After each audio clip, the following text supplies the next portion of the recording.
স্বামীর যত্ন নিয়েন, স্বামীর জন্য সেজে গুজে থাকিয়েন না, ওকে বাধ্য করিয়েন না নতুন জামা কাপড় কিনে দিতে। আপনার যতটুকু জামা কাপড় আছে ওখান থেকে সবচেয়ে ভালো জামাটা রান্না বান্না শেষে জোহরের নামাজ পড়ে সবচেয়ে ভালো জামাটা পরিয়েন। আপনার বাসায় যে অমুক তেল লাগবে তমুক তেল লাগবে চুলে দেওয়ার জন্য ওকে বাধ্য করিয়েন না। যেই তেল আছে, চুলে যদি তেল দেওয়ার অভ্যাস থাকে ওখান থেকে একটু তেল নিয়ে মাথা আছড়াই নিয়েন। আর আপনার উপস্থিত যে জামা কাপড় আছে ওখান থেকে ভালো জামাটা পরিয়েন। স্বামী যখন ঘরে ঢুকবে মুচকি হেসে ওকে সালাম দিয়ে রিসিভ করিয়েন। ও যদি সালাম দিয়ে ঢোকার জ্ঞান রাখে, যোগ্যতা রাখে, অতটুকু ইবাদত করার যদি ওর মন মানসিকতা থাকে তো থাকলো, আর নাহলে আপনি ওকে রিসিভ করেন হাসি মুখে। ও গোসলে যাওয়ার আগে গামছা লুঙ্গিটা টয়লেটে দিয়ে আসিয়ে, গোসল থেকে বের হওয়ার সময় গামছা অথবা তোয়াল্লা প্রয়োজন হলে দিয়েন। এরপর জিজ্ঞেস করিয়েন ভাত কি খাবে এখন নাকি একটু পরে। যদি বলে যে পরে খাবে, কিছুক্ষণ পর আবার জিজ্ঞেস করেন ভাত খাবে কিনা।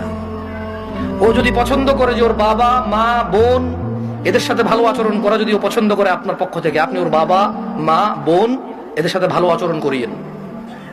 ওরা যতই কটু কথা বলুক, আপনি ওর বাবা মা বোনের বিরুদ্ধে ওর কাছে বিচার দিয়েন না। যদি ও পছন্দ না করে বিচার, একটু সহ্য করিয়েন। যখনই আপনাকে বিছানাটাকে যাবেন, কখনো রাগ করে বাপের বাড়ি চলে যাবেন এটা বলবেন না। ও যদি আপনাকে বলে এবার তো অনেকদিন হয়েছে যাও না, 2-1 দিন ঘুরে আসো, সমস্যা নেই, তোমার বাবা মাও তো তোমাকে দেখেন অনেকদিন। আর বাপের বাড়িতে চলে গেলে 1-2 দিনের মাথায় বলিয়েন চলে আসবো নাকি। ও যদি বলে চলে আসো, তাহলে ও যাবে অথবা আপনার বাবা এসে দিয়ে যাবে, আপনার ভাই এসে দিয়ে যাবে, অভিভাবকের মধ্যে কেউ একজন এসে দিয়ে যাবে আপনাকে। এটা আপনি খেয়াল রাখবেন। যদিও আপনার প্রতি রাগ করে, আপনি উল্টা রাগ করিয়েন না। আপনি একটু ইতস্ত হইন, একটু নার্ভাস ফিল করিয়েন। আধা ঘন্টার মধ্যে যদি ও সরি না বলে, আপনি সরি বলে আবার ওর সাথে মিলিত হয়ে যান।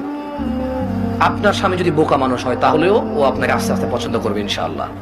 আর যেই স্বামী ভালো, সেই স্বামী সবসময় চিন্তা করে আমার বউটা যদি একটু কটু কথাও বলে, ও যদি একটু কর্কশ হয়, ও কোনো পুরুষের সাথে কথা বলে না, চরিত্র নষ্ট করে না, এমন মহিলা রেখে দেওয়া যায়, ওকে পোষা উচিত, যত্ন করা উচিত।